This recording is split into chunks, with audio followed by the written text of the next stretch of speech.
All right, Chavra on Zoom, you hear me all right? Excellent. Thank you.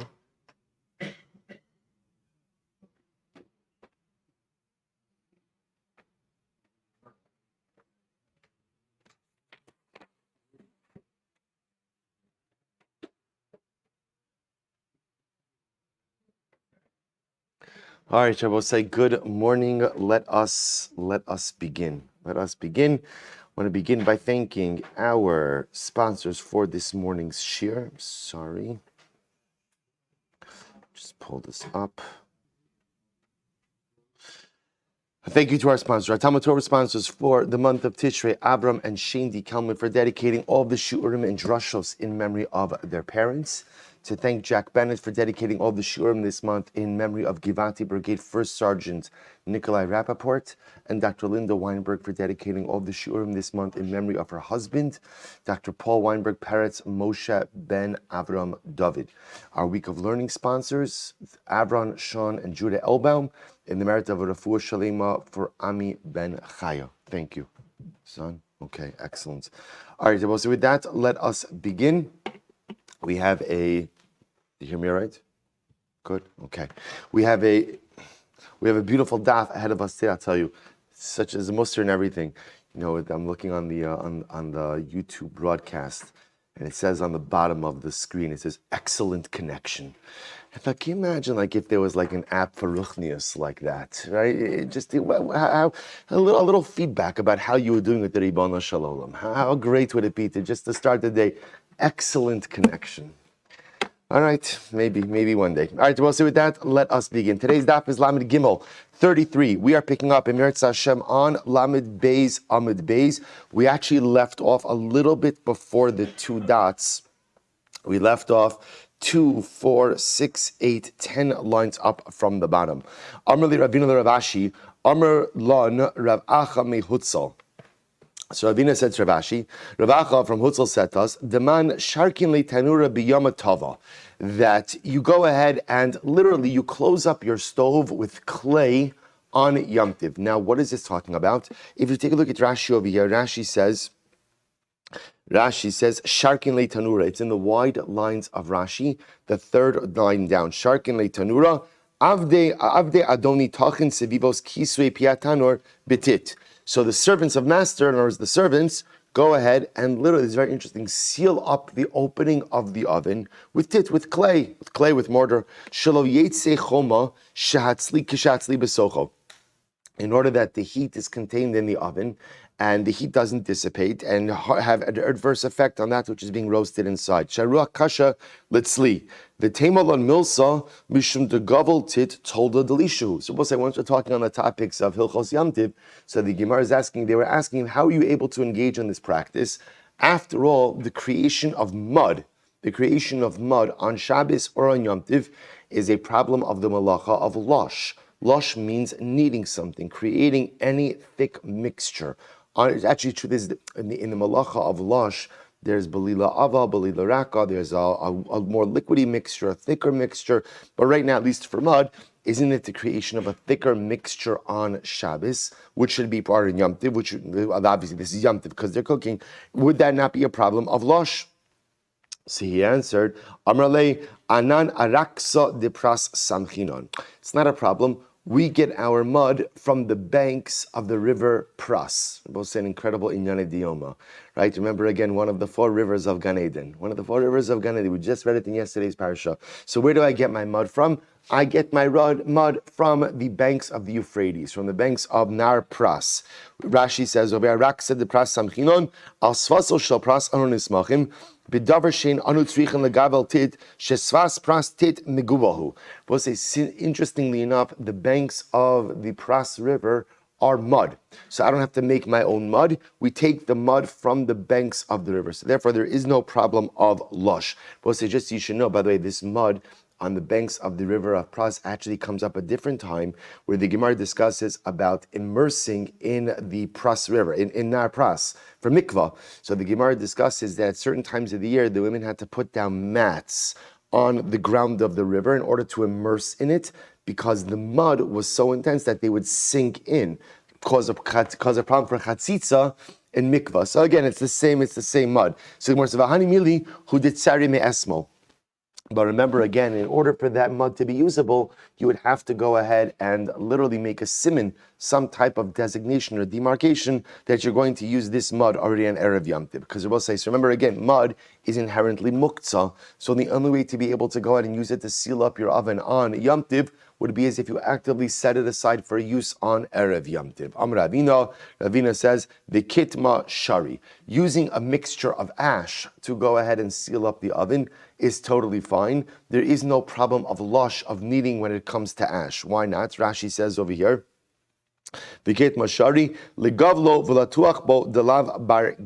apparently ash doesn't really knead well. It doesn't really go ahead and mix with water to form a type of paste or to form a type of mixture. Therefore, it's not subject to the malacha of lush, and therefore it is not a problem to seal up your oven in this way. Beautiful. Says the Mishnah, or Gemara calls Mishnah, you also can't put two barrels together. Remember again, in the Mishnah what we were talking about was as follows: placing two barrels together and putting a pot on top of the two barrels. You have the fire in between the barrels. You're creating a makeshift stove. So the Mishnah said you can't do this. And again, we understood this to be a problem of binyan, a problem of building. So the Gemara says, Amrav Nachman, Avanim Shabisaki se mutulat sadidin biyom tov. So Rav Nachman says you are permitted to go ahead and stand up the stones of a makeshift beis hakisei, a makeshift toilet. Now, what does this mean? Take a look at Rashi. Avanim shal beis hakisei, 5 lines up from the bottom. Avanim shal beis hakisei, avanim gedolos shemetzadidin osan lios kimin moshav chalul. So I'll say literally, this is, you don't have to use much imagination. Two stones, you put them parallel to each other, they essentially form a seat, and this is where a person is able to relieve themselves. V'yoshvin aleim besados b'makom hamiyuchad lebeis hakisei. So again, in places where it was miyuchad, that you were going to, this was a place where people took care of their needs, they would set up these two parallel stones as a makeshift toilet. So the Gemara, I'm sorry? A toilet, yeah. So the Gemara says, follows. So Rav Nachman says, Avanim shal beis hakisei, you're allowed to do this. You're allowed to create this. Say Rav Nachman, ein makifin shtei chavios, lisfos alina sakadera. Supposed to listen to this. So Rav Nachman says you're allowed to set up this makeshift toilet, right? Rabba comes along and asks Rav Nachman, how are you allowed to do this? Is this not the same thing as the case in the Mishnah of the two barrels, putting the pot on top of the two barrels? And the Mishnah said it's problematic. Amalei Shaindy Avraham mishum de ka'avet oala. No. The case ultimately again of the barrels with the pot, the problem with that is that you are actively creating an ohel, right? You're actively creating a structure. Rashi says, Sheyesh lo gag. The pot itself serves as the roof for the ohel. Aval hocha leka gag. A person, this is the Gemara's first answer, a person doesn't have the status of a gag. So therefore, again, when the person sits down on the two stones, he's not a gag, and therefore there's not a problem of being an ohel. Amarle Rabba Zuta, the Ravashi. If that's the case, so what the Gemara is now suggesting, what the Gemara is inferring is, the only time there's a problem of binyan is when there's the creation of a gag, a roof. If that's the case, Lamiata, if you build an itztiba, the Rebbe say itztiba in this context, Rashi says over here means kisei shel binyan levanim v'tit. The Rebbe say this is a case of building a chair, but if you can imagine, it's a chair that's made of stones. But unlike a regular chair that would have you have four legs and you have a hollow interior, right? This chair is solid, right? So you just build a solid chair out of bricks. Well, it would sound like, according to what we just said, that shouldn't be a problem on Yom Tov. Why not? Because there's no gag, there's no roof, right? There's no cavity, there's no interior hollow space, there's no roof, so it shouldn't be a problem. No. Hasim binyan kavua asra Torah, binyan aray lo asra Torah. No, you have to understand something. Of course, that's problematic because that's a binyan, that's a structure. The Torah prohibited building a binyan kavua, binyan keva, an established structure. Binyan aray lo asra Torah, but technically speaking, a temporary structure is not asr. Begazu Rabbanon al binyan arai mishum binyan keva, and Chazal stepped in and said, you can't build a temporary structure lest you come to build a permanent structure. So if that's the case, then shouldn't the creation of the makeshift toilet actually be problematic? Should then not be considered at least maybe an ohel arai, in which case, again, halacha l'maaseh, it should be usher, lest you come to build an ohel keva. V'hacha mishum kivodo lo gazru beirabanan. So we'll say this is one of these classic situations where, because of kavod abrios, because of human dignity, Chazal dispensed with their gezerah. So we'll say, so therefore, interestingly enough, the Gemara is giving really two different answers. The first approach of the Gemara was the creation of the makeshift toilet is not a problem of ohel altogether. Why isn't it a problem of ohel? Why not? Because a person is in a roof. The Gemara challenges that assertion. The Gemara says, even if you want to say that maybe the situation of the temporary toilet maybe is an ohel arai situation, ohel arai is gzera d'Rabbanan, and Chazal did not legislate in cases of kavod abrios. Incredible. So the Gemara goes right to Amar Rav Yehuda. So we'll say, now that we started this discussion, the Gemara gives other examples of this, of things that look like an ohel arai, a temporary structure, and therefore the rabbis stepped in and legislated that one should not do this. Amar Rav Yehuda, Hai Midurta, this is fascinating. Building a bonfire. When you build a bonfire, on Yom Tiv, milamala lemata shari, milamata lemala aser. Really, you should build the bonfire from top down and not from bottom up. In other words, what you should do is hold the top pieces in place and continue to fill in stuff under it. But don't build from the bottom up. Why not? Rashi says, milamala lemata lahaskil tchila min agag. Apparently, in the building of a bonfire, at least in the Gemara's bonfire, you essentially create something that looks roof-like. So the problem is, if you build from the bottom up, you end up creating a quasi-roofed structure, which at least will be a problem of being an ohel midrabanan. But effectively, if you put the roof there first, and then build under the roof, quote unquote, and then build underneath the roof, that's not subject to the rabbinic prohibition of ohel arai. Pretty incredible. Top of Lamed Gimel, v'chein biyasa. So Rashi points out over here, you're cooking an egg, a large egg, on a tripod-like structure. So therefore, again, placing the egg there on top could constitute the creation of an ohel, of a structure, a roofed structure. See, essentially what you see over here is Chazal said, we really don't want you building anything or creating anything that looks like a roofed structure on Yom Tiv. So the way to avoid that is essentially create the roof first, so hold the egg in place first, and then build everything underneath it. V'chein kedera. So to the case of the kedera, where you're putting, this is the case of the Mishnah, where you're putting a pot on top of two barrels, v'chein puria, the construction of a bed, v'chein chavisa, and stacking barrels as well, where sometimes you'll take two barrels and stack a third one on top, right? So halacha l'maaseh, anything in which it appears that you're creating something roofed, don't build from the bottom up, but ultimately, again, build top down, roof down. But say, isn't it an incredible yesod? What a profound hashkafas hachaim also, that in life there are different ways of accomplishing your objectives, right? So sometimes in life you have to go ahead and build bottom up. Sometimes you have to build top down. Meaning what? That sometimes in life the goal is just literally to put one foot in front of the other, right? Literally, again, one step after the other. Build up, build up, build up, build up. I may not even know what I'm building up to, but as long as I know that every day has some level of incremental growth upward, that's an accomplishment. Other times in life, you're embarking upon something where you have to have the end in sight. You have to start with the roof. You have to start with the goal. I have to know exactly what it is that I'm working towards, and once I know that, I can build a support structure underneath it. They're both correct ways of building, right? They're both correct ways of self-actualizing. They're both correct ways of growing, and they're both necessary at different times in life. Sometimes one step after the other, I don't know exactly where I'm going. I just know that I'm trying to be better every single day. Other times, I know exactly what I want to do, exactly what I need to accomplish. I start with that, and then I build everything underneath it. You can't go ahead and support a pot with a piece of wood. Now, both say, we read this in the Mishnah yesterday, and it was not immediately clear exactly what this meant. We'll see in just a moment. V'chein b'deles, so too with a door. Now, both say when you read that, what it sounds like is you also can't support a pot with a door. Now, what does that mean? The Gemara says, you can't support a pot with a door. What does that mean? Ela ema v'chein hadelas. Rather, again, it means so too the delas. Now, both say, look at Rashi for just a moment. The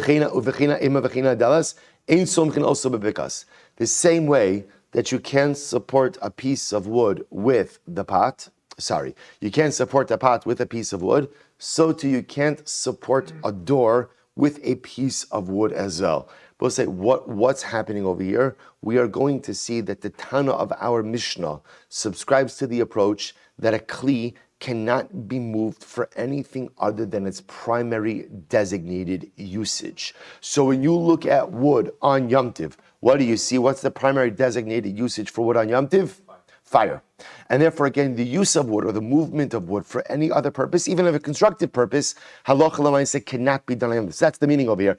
You can't move a piece of wood to support a pot. You can't move a piece of wood to support a door. I'm doing something meaningful and constructive. Ton of our Mishnah holds that wood can only be moved for its designated purpose, which is hasaka, which is kindling. Tan Rabban, and we're going to see this now.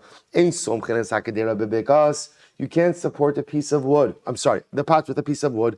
V'chein hadelas. So too you can't support the door with a piece of wood. Why? Here we go. Because wood is only usable on Yom Tiv for kindling purposes. Rabbi Shimon will say, by the way, we're going to see, this is not to be necessarily immediately associated with the position of Rabbi Nechemia, right? You saw Rabbi Nechemia, right? Remember again, in Muktzah, we often focus on two shitas, right? Of Rabbi Yehuda and Rabbi Shimon. In yesterday's daf, we were reminded of a third opinion, the opinion of Rabbi Nechemia, who held that halacha l'maisa, a kli could only be moved for its designated purpose. I just want to point out that we are going to see that this concept, even if you're not Rabbi Nechemia, the notion of wood only being moved for the purposes of hasaka, for the purposes of kindling, is an opinion that is held even outside of the orbit of Rabbi Nechemia. So anyways, the Gemara says, Rabbi Shimon matir. Rabbi Shimon says ultimately it's mutter, right? Because Rabbi Shimon will hold that halacha l'maisa again, as long as the wood is being used for a permissive purpose on Yom Tiv, then it is not muktzah. Furthermore, the Mishnah said that you cannot go ahead and lead an animal with a staff, with a stick on Yom Tiv. Rabbi Elazar Rabbi Shimon matir. Rabbi Elazar Rabbi Shimon says it's mutter. So Leimar Rabbi Elazar Rabbi Shimon ka'avuha svira lei. So both say, so must be that Rabbi Elazar holds like his father Rabbi Shimon. Both say, remember again, what's Rabbi Shimon's shita? The way the Gemara always identifies it is Rabbi Shimon lesle muktzah. Now, of course, it doesn't literally mean he doesn't hold the muktzah, but rather what it means is he has a more permissive view of muktzah. So Masir Belazar says that you can use a staff to go ahead and lead the animal, because halacha l'maisa, you're using the wood in a permitted fashion, to which the Gemara says, lo, baha afil Rabbi Shimon moda. It's not true. Interestingly enough, even Rabbi Shimon would agree that you cannot lead an animal with a staff on Yom Tiv. Why not? Mishum demechsi kiman da'azal lechinga. Because it looks like you are taking the animal to market, right? Ultimately, again, this is not really a muktzah issue. This is it becomes a muktzah issue, but it's a maris ayin issue. The problem with leading an animal with the staff is that's the way people would lead their animals to market. So to do that on Yom Tov looks like you are potentially engaging in commerce. Incredible. So as it says, the Gemara Chizra, what's the halacha with the Chizra? What's a Chizra? Look at Rashi. Chizra. Anaf 8 shuchad kikots. It is a branch of a tree that is sharp like a thorn. V'roi letakol bitzli kimin shiput v'litzlasbo. We'll say it's a wooden spit. So what's the halach with Chizra? Rav Nachman aser, Rav Sheshes shari. Rav Nachman says a wooden spit is muktzah, and Rav Sheshes says it's mutter. Take a look at Rashi for just a moment.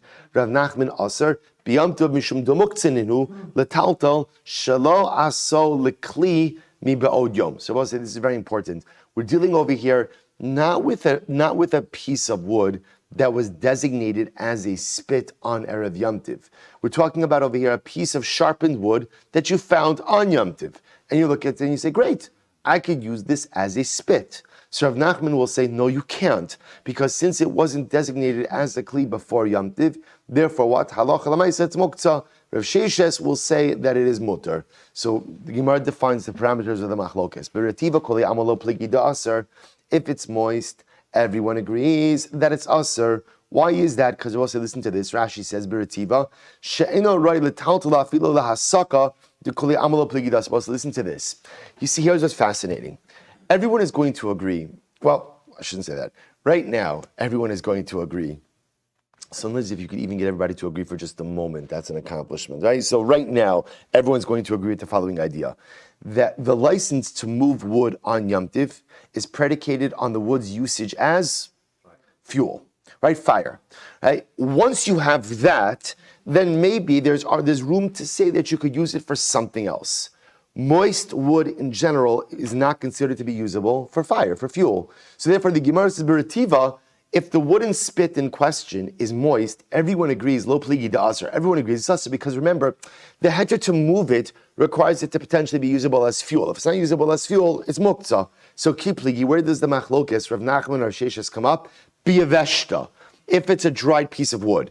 Man da'aser, so ultimately the opinion of Nachman who says that it's aser, Amar l'chalo nitnu eitzim ela la'asaka. Rav Nachman says the only license you have to move wood on Yom Tiv is when it's usable as fuel, right? So, and not only usable as fuel, but what? Used for fuel. That's the only heter to move wood on Yom Tiv, is for fuel. Uman deshari amar l'cha mali litzlos bo mali litzlos begachalaso. The opinion who says that you can move it, i.e. Rav Sheshes, will say, look, you're allowed to. Why are you allowed to move food? Why are you allowed to? You are allowed to use wood for fuel, right? So what does it? Which means you're allowed to use wood in the preparation of food. What does it matter if you're using the wood as the actual fire, or you're using it as the spit to roast the animal? Either way, that's use of wood for food preparation. It's all called ochel nefesh.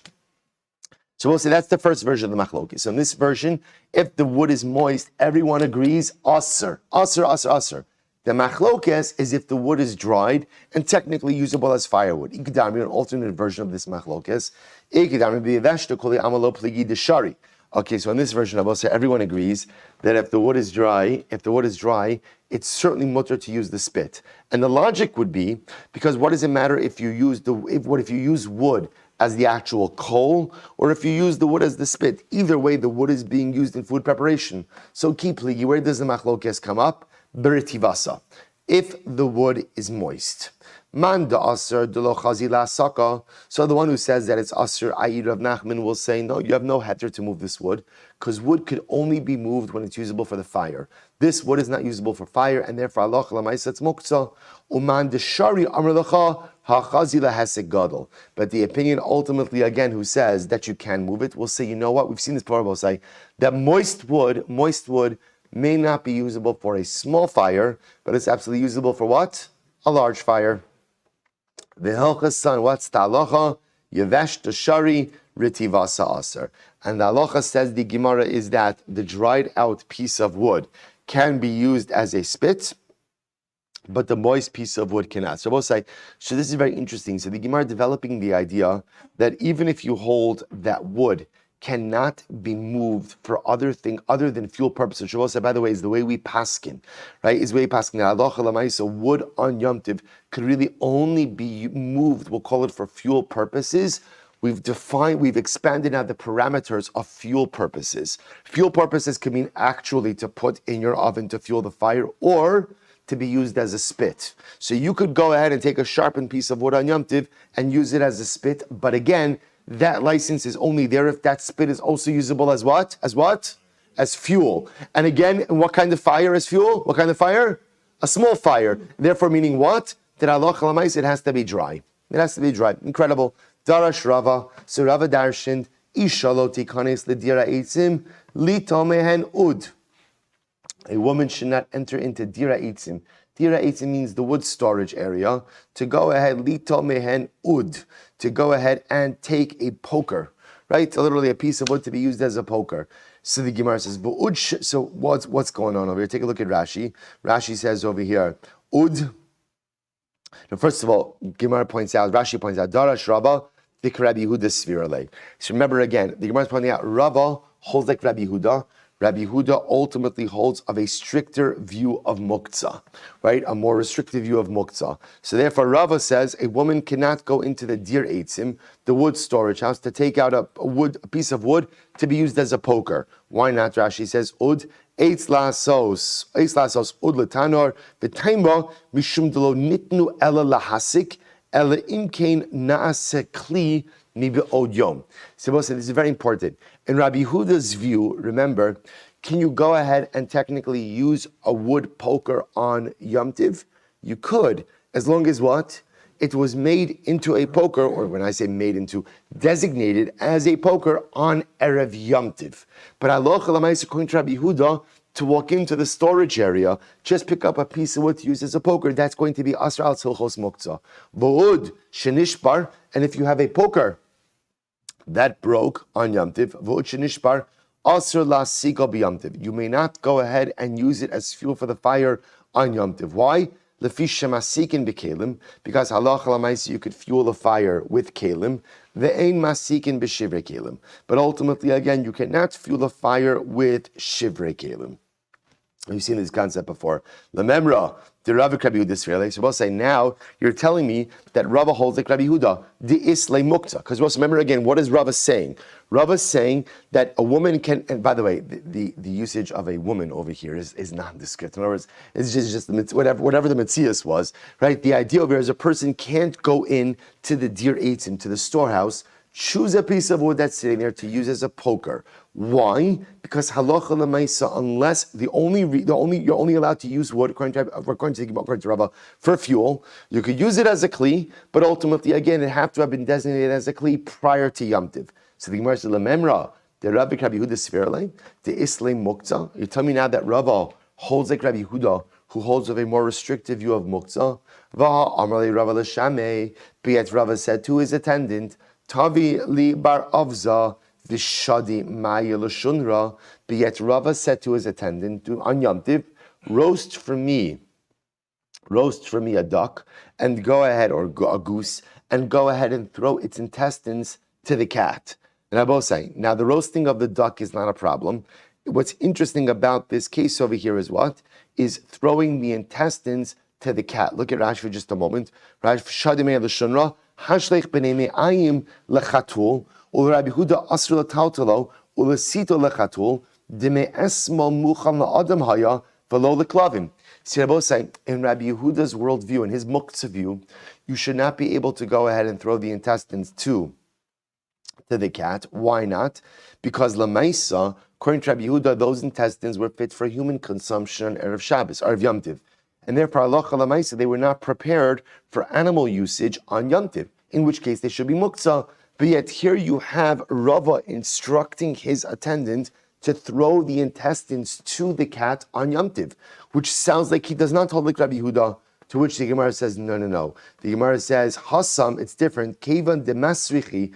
We'll say everyone knows that goose intestines go bad quickly, right? And therefore what? Me'esmol daite iluye. From yesterday, already from Erev Yom Tiv, his intentions was to go ahead and give the intestines to the cat. So halacha l'maaseh, again, even Rabbi Yehuda would be okay with this particular case. So I'll say, so once again, first of all, so just point out, halacha l'maaseh, the Shulchan Aruch does adopt a more restrictive view when it comes to wood. Right? That wood is really only used for hasaka. That wood could only be moved for kindling purposes. But we expand the scope of kindling to either mean fuel for the fire or, for example, use of the spit. But if you want to go ahead and handle wood and use it as a spit, that only works if the wood is also usable as what? Fuel for the fire, and not a large fire, but a small fire, which means that halacha l'maisa, the wood has to be dried out. Incredible. Good. We'll say Mishnah. Great sugya. Great sugya. Says the Mishnah, Rabbi Lezer Omer, no to adam kisei mishalafon of lachzos boshinav.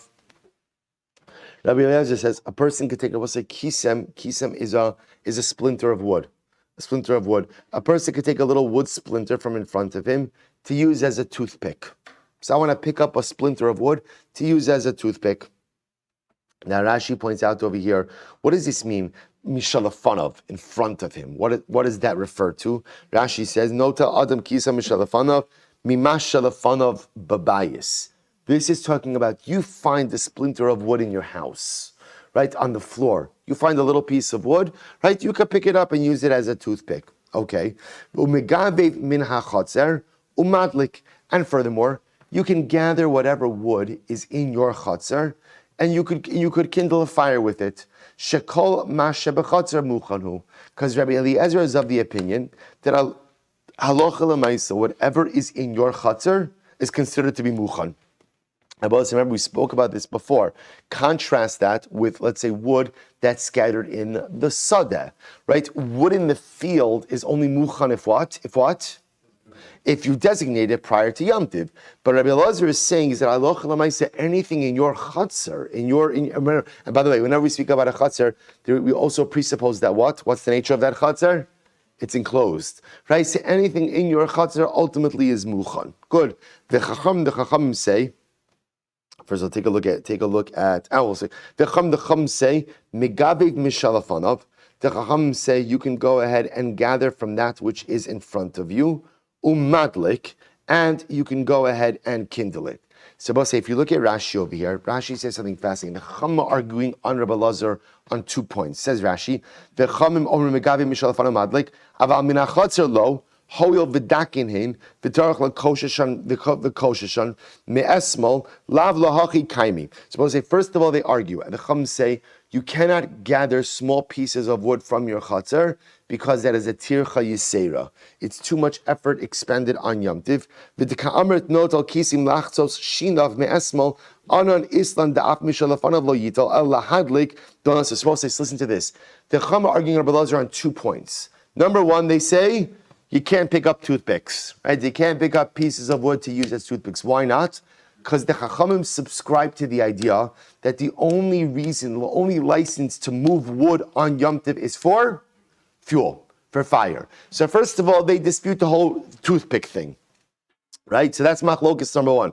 Rabbi Eliezer says you can pick up wood for a toothpick, the wood that's in front of you in your house. Chum say you can't move wood except for fuel. Number two, they hold that halacha l'maisa, in terms of gathering wood for a fire, you can gather wood that is mishalafanov in front of you in your home, but you cannot gather wood from your chatzar. Why not? They will hold too much tircha involved, too much effort. Next, both say this is a great sugya. Ein motzien es ha'or. You cannot create fire on Yom Tiv.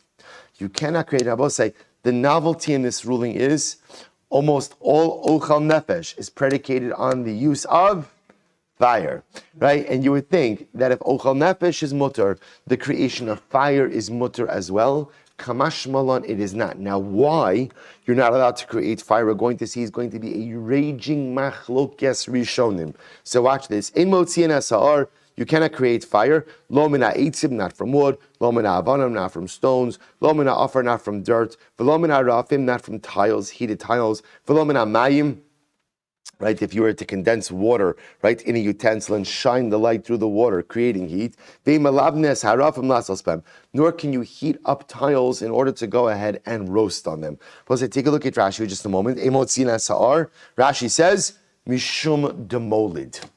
Rashi says the problem of creating fire on Yom Tiv is molid, is nolad, right? It's true. Interesting. We saw this in Smichas Chaver, that there is an interesting distinction between molid and nolad, right? The distinction is, I see Adam's already shaking his head, right? What's the distinction? Right? Distinction. Good.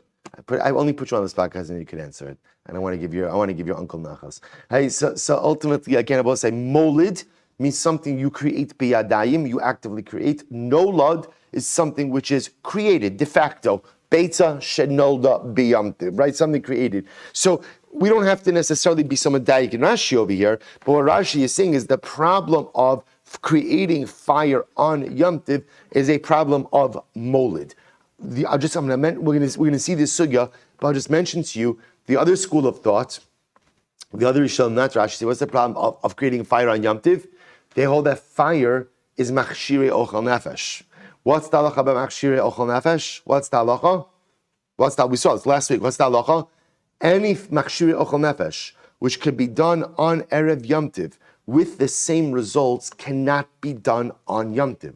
Well, you can light a fire on Erev Yom Tiv with the same exact results. Therefore, there is no heteron for fire to kindle an original fire. We're talking about, remember, creation of an original fire, not to light one fire from another fire. The creation of an original fire is machshiri ochel nefesh, and ultimately, again, it can be done before Yom Tiv with the same results. Therefore, it cannot be done on Yom Tiv itself. So we'll say a fundamental machlokes. And by the way, there's a huge nafkamina, right? What's the huge nafkamina between those two approaches? Huge nafkamina, which is, right? Your fire goes out on Yom Tiv. You lit a fire prior to Yom Tiv. Your fire goes out on Yom Tiv. Are you permitted to go ahead and relight it? So what's the answer? Depends. According to Rashi, can you relight it? No. It's still it's sort of molid. But if you hold it's machshiri ochel nefesh and halacha l'maisa, you did it. You did your part before Yom Tiv. But now something happened that went out. You should be permitted to go ahead and relight it. Well, we'll see this sugya. But again, we're going to go with Rashi for now, that the issue of creating fire on Yom Tiv is an issue of nolad, and therefore Allah Chalamayse can't create fire on Yom Tiv. I'm Rabbi Yehuda. Rabbi Yehuda said, I'll say, Amud Beis, Ochle Behema, Ein Bahem Mishum Tikun Kli. So it's a very interesting sugya. Literally, it means, Ochle Behema, which Rashi says means over here, Kigon, Kash Va'ale Kanim. For example, straw, right? Straw or pieces of reed. Ein Bahem Mishum Tikun Kli. Umukter liktom uletakin kashi balam b'shabes lachzo shinab. I will say, since we started with the topic of toothpicks, so the Gemara is continuing this topic, and what Rabbi Yehuda is saying is as follows: if you take soft animal food and you fashion that into a toothpick, that is not a problem of tikkun kli on Yom Tiv. Now I will say now, or Shabbos for that matter. Now, interestingly enough, the idea over here is because the example Rashi gives is like straw or reeds. Because the item is soft, fashioning it into a toothpick is not considered to be creation of a kli. But say, by the way, there's a lot of profundity in that line also. Ochle behema, right? People who eat like behemoths. Ein bahem mishum tikun kli. There's no way to really rectify your personalistic kli if you eat like a behemoth. I will say, what does that mean to eat like a behemoth? It's not just about how a person eats. If a person takes an approach to gashmius like a behemoth, right? How does a behemoth relate to gashmius? How does a behemoth relate to materialism? It's just an indiscriminate usage, right? Whatever's around, I'll just utilize for my own pleasure. That's how a behemoth uses gashmius. There's no thought by a behemoth about how to be ma'ale gashmius, how to take something purely material and somehow use it for the pursuit of the spiritual. It's just usage. It's just consumption. That's called ochle behemoth. That's called consumption of a behemoth. Just the use of more and more gashmius with no thought about how to infuse holiness into that gashmius. That's called ochle behemoth. If a person takes that approach to gashmius, ein bahem mishum tikun kli. Remember again, we say this on Yamim Noraim. Hare ani lefanecha kichli malebusho klima. Right? A person is a kli, a person is a receptacle. So what's my avoda in life? I am this strange synthesis, this strange synergistic partnership between Adama and between Shamayim, right? Like Rashi says, on the sixth day, Kadosh Baruch Hu, in order to keep shalom between Shamayim and Aretz, had to create a being which was representative of both. So Adam, right? Adam is from Adama and Adameh lekel elyon. I'm from the earth, I'm from Kadosh Baruch Hu. And what determines the essence of my identity? How I use gashmius in life. If I could find a way to take my material side and infuse holiness, infuse spirituality into it, then I am a successful person. That's our avoda, to be ma'ala the nitzotzos, to be ma'ala the gashmi, to take every. That's why Judaism, we've mentioned this many times, Judaism is not an ascetic religion. Judaism says, enjoy gashmios, but just make sure you pull out some ruchnios from the gashmios. If you don't, you're ochle behema. That's animalistic consumption, just to enjoy materialism with absolutely no pursuit of the spiritual. And if a person does that, ein ba mishum tikun kli, then I'm not rectifying my personalistic kli, I'm not fulfilling my tachlis as a human being. Such an incredible line. And it's Pashup Pshat in the Gemara. Eisei Rav Kahana Rav Yehuda.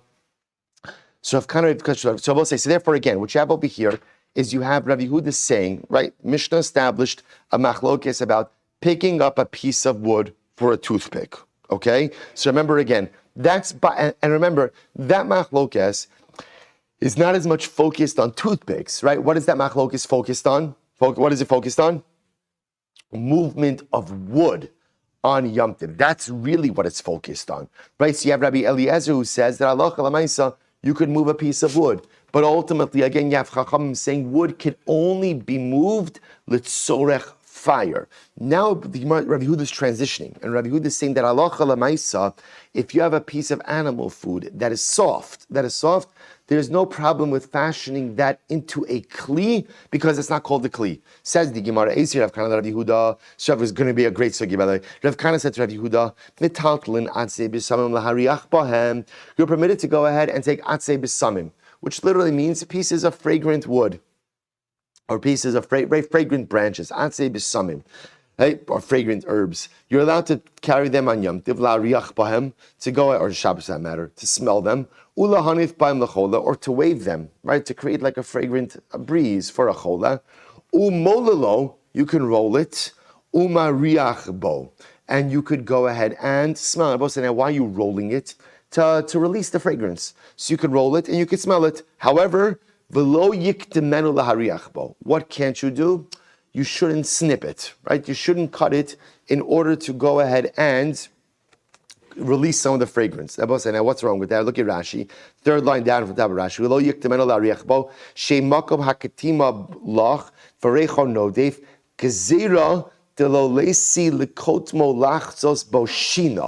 Oh, now let's say, why don't we want you to go ahead and cut the fragrant item? Because we're concerned that you may come to cut it and make a toothpick out of it. And remember, the creation of a toothpick is a problem of what? Of what? Tikun kli, of the creation of a utensil. So Rashi says over Gezerah, de lo lesi lekotmo, lachtzas boshinav, dehasam kli mashvile, v'ika iser da'oraisa. Now that's very strong wording, right? So therefore, both say, listen to this. So therefore, if you have a piece of fragrant item, atzei b'samim, a fragrant branch, so you could roll it, you could smell it. This doesn't sound right, right? But right, you could roll it, you could smell it. But what you can't do is you can't. Good, but you can't snip it. You can't snip it. Why not? Because the act, even though, why are you cutting it? Why are you cutting it? In order to release some of the aroma, because the act of cutting it looks like you may be getting close to creating a toothpick, and that could be tikun kli midaraisa. So the Gemara says, vim katmo patra avalasar. But if you did cut it, if you did snip it, it's patra avalasar. We'll say, what does patra avalasar mean? It's asr midirabanan. The Gemara says, lachtzos boshinav lo yiktemenu. If you want to make from it a toothpick, you should not do this. Vim katmo, and if you did so, chayiv chatos. Wow. So we'll say, if you went ahead and you mamish made it into a toothpick, chayiv chatos, which means what? It's an iser daraisa. Iser daraisa. What's wrong with making a toothpick? Ultimately, again, tikun kli. You're creating a utensil. Amrle hashta pata aval asar kakashili. So we'll say, remember again, this is Rav Kana asking Rav Yehuda. So Rav Yehuda says back to Rav Kana, listen, the truth is, this price was already problematic for me when you spoke about the case of Patra Aval Aser, Chayiv Chatas Miboile. Of course, again, Chayiv, once again, tell me it's Isada Raisa, surely it's problematic. Because most remember again, what was Rabbi Yehuda saying? Rabbi Yehuda was saying is that there's no problem with taking a soft item and fashioning a toothpick out of it. He was using an example of animal food. You could take a soft item, fashion a toothpick. Rav Kahana quotes this Beitzah, and the Beitzah seems to indicate that it is a problem fashioning a toothpick. It might even be an Isser Da'araisa, to which the Gemara says, but it's not a contradiction. I'll tell you why. Kitanya hi bekashin. That Beitzah will say that says that you can't take atzei b'samim and make it into a toothpick. What is it talking about? A hard item. A hard item. Okay, so now this makes a lot of sense. To take a hard item and fashion it into a toothpick, I understand why that's tikkun kli. To which the Gemara says, really? The Beitzah is talking about a hard item? Kashin b'nei malilaninu. Both say, remember again, in the Beitzah that Rav Kana quoted, what are you allowed to do? You're allowed to roll it to release the fragrance. If something is hard, can you roll it to release the fragrance? That doesn't make sense. To which the Gemara says, rather, there is a piece of information, and here's how you have to read it. Molalo umariach bo, so you could roll it, right? If you have molalo umariach bo, you can roll the aseh b'samim in order to smell it. Kotmo umariach bo, you could even snip it in order to smell it. When is that so?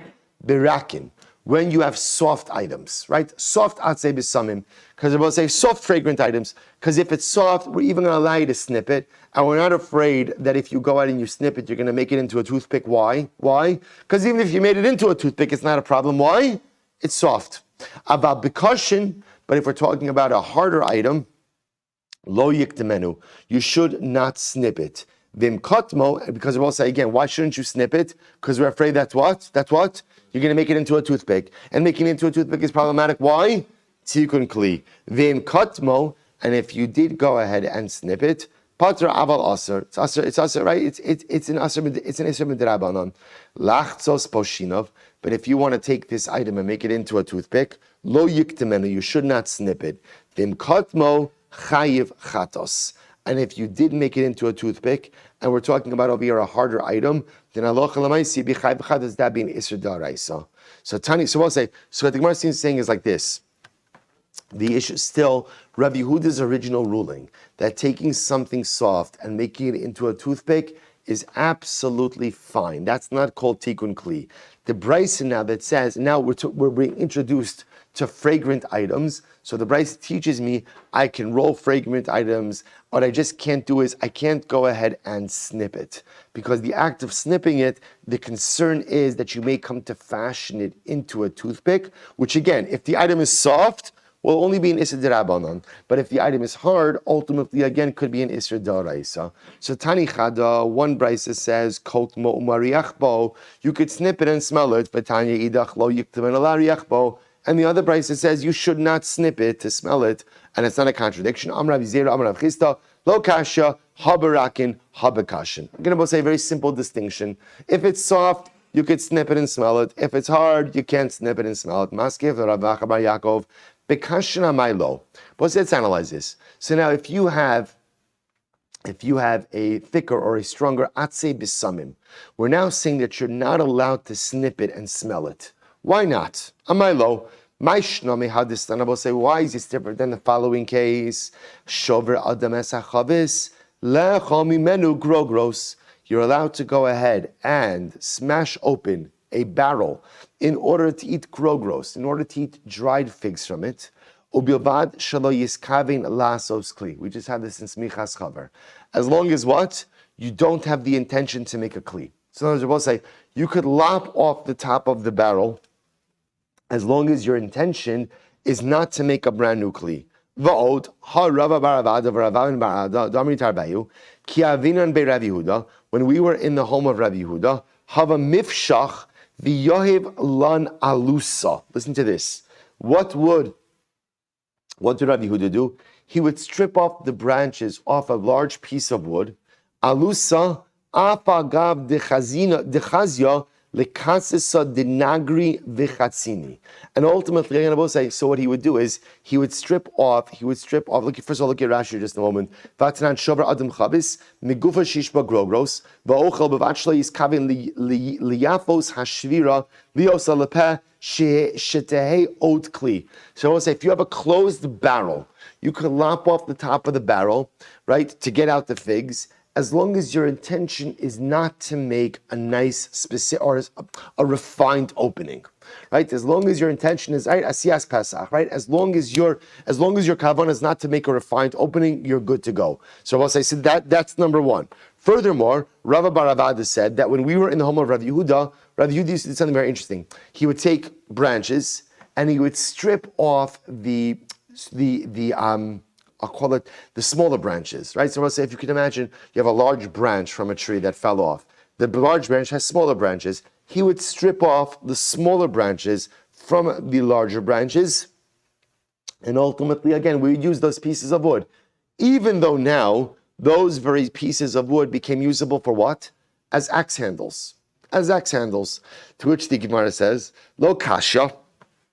So I will say, the point over here the Gemara is making is, you see that halacha l'maisa, we allow you to do certain things, and we're not concerned that the items are going to be misused in a way that could result in malacha. So we allow you to open up a barrel as long as you don't make a more refined opening for the barrel. We allow you to strip off the smaller branches off the larger branches, and we're not concerned that what? That you're going to make an axe handle. Similarly, you should be allowed to what? You should be allowed to what? To go ahead and if you have a hard piece of aromatic wood, right, and you want to snip it in order to smell it, that should be permitted. And we shouldn't be concerned that what? That you're going to make a what? A toothpick. That's the kasha. To which the Gemara says, Lo kasha, har Rabbi Elazar, har Rabbanan. It's two different opinions. This Sanya, Rabbi Elazar omer no to adam kisa mishal afanav lachtzos boshinav. Because the Rabbi Elazar is the one in the Mishnah who says that you could take a piece of wood that you find in front of you in your house, and you can use it as a toothpick. The Chachamim omrim lo yital ela me'avos shal behema. The Chachamim say you're not allowed to pick up a piece of wood in your house to use as a toothpick. The most you could do is if in the animal trough, which is in the animal feed, there are some pieces of wood, you could go ahead and pick that up and use it as a toothpick. V'shavin shelo yiktemenu. But everyone agrees that halacha l'maisa, if you have a piece of aromatic wood, you shouldn't snip it. But if you did snip a piece of wood in order to go ahead and what? To use as a toothpick or to pick a lock, so in other words, you fashioned it into a kli, b'shogeg b'shabes chayiv chatos. If you did this b'shogeg, if it's Shabbos, you're chayiv chatos. B'mezid, I will say now, it doesn't say the case of mezid on Shabbos, because mezid of Shabbos is a chiyav misa. B'mezid b'yamtiv sofeges ha'arbam divrei Rabbi Elazar. Rabbi Elazar would say, halacha l'maisa, if you did it b'mezid on yamtiv, you get malchus. The Chacham say, echad zeh v'echad zeh, eino ela mishum shavus. Both cases ultimately, again, will only be an isur d'Rabbanan. Rabbi Elazar deka'amar hasam chayiv chatos, Hacha patra avalasar. Rabbi Elazar, who will say that in the Beitzah, where you made it into a kli, or chai v'chatos, would say by the case of where you snip it for fragrance, ultimately again patra avalasar. Rabbanan de ka'amri hasam patra avalasar. The Rabbanan will say that by the case of the utensil, it's patra avalasar. Hacha mutter lechatchila. Here it will be mutter lechatchila. But let's say the Rabbi Eliezer. But let's say Rabbi Eliezer, hadisnan shover adam es achavas lechom in a grogros ubevachli is kavim asos kli. But say, but doesn't Rabbi Eliezer hold that halacha l'maisa? What about the case where you're allowed to open up the barrel, lap open the barrel, right? As long as your intention is not to make a kli. So again, shouldn't that permit the snipping of fragrant wood to release the aroma, as long as your intention is not to make a kli? But say, here we go. Amar Ravashi kitanya hi b'mustaki. Wow. I'll say, what's the case here? The case over here is a mustaki. So we'll say, what's a mustaki? Rashi says over here, mustaki, chavis shavura, shemedabkin shavareha besvaf shalitz. But we'll say, this is a unique barrel that is made by gluing together broken pieces of other barrels. And therefore, so I'll say the idea over here is this type of barrel, because it is made by putting together other broken pieces of barrel, does not have the real status of a kli, right? Mustaki doesn't have the real status of a kli. Because mustaki doesn't have the real status of a kli, lopping open the top of it is not really halachically problematic. So says, so just how do we paskin in this case? So this is this is the end of the sugya. So how do we paskin? In other words, it's an interesting. So on a very simple level, this whole discussion started how? Because Rabbi Yehuda made a statement. What was Rabbi Yehuda's statement? That you could fashion a toothpick out of what? Out of what? Out of Michael Behema, right? That if you have food, soft food, that ultimately is consumed by an animal, and you want to fashion a toothpick out of a piece of straw, out of a piece of reed, you're allowed to do that because that's not called tikkun kli if it's coming from something soft.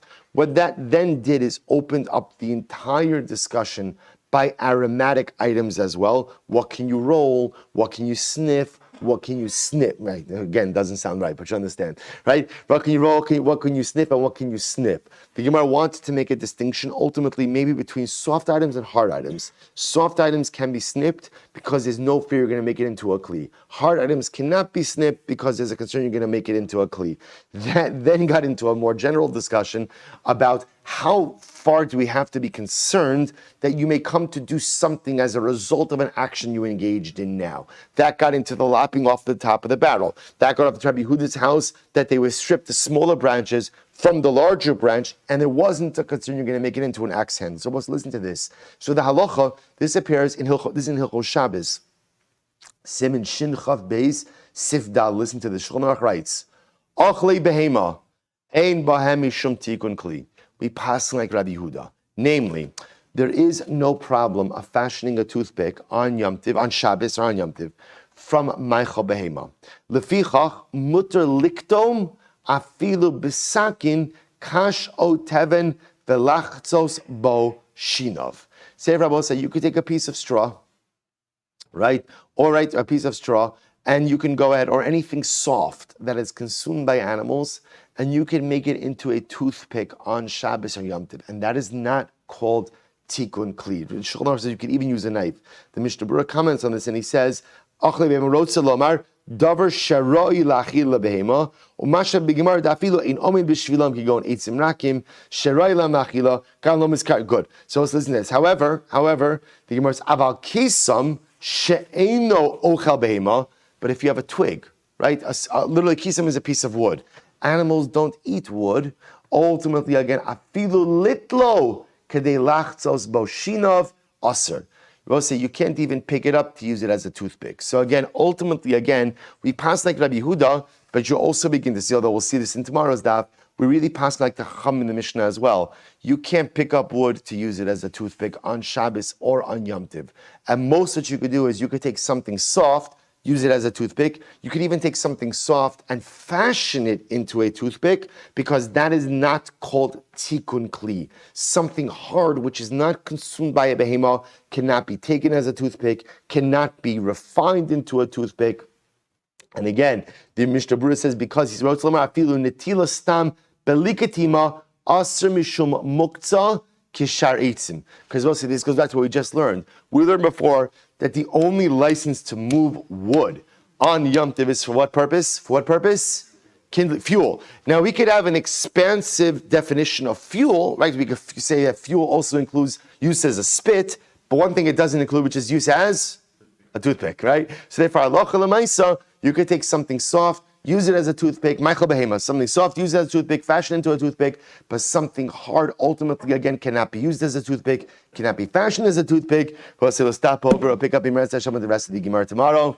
Shkoyach.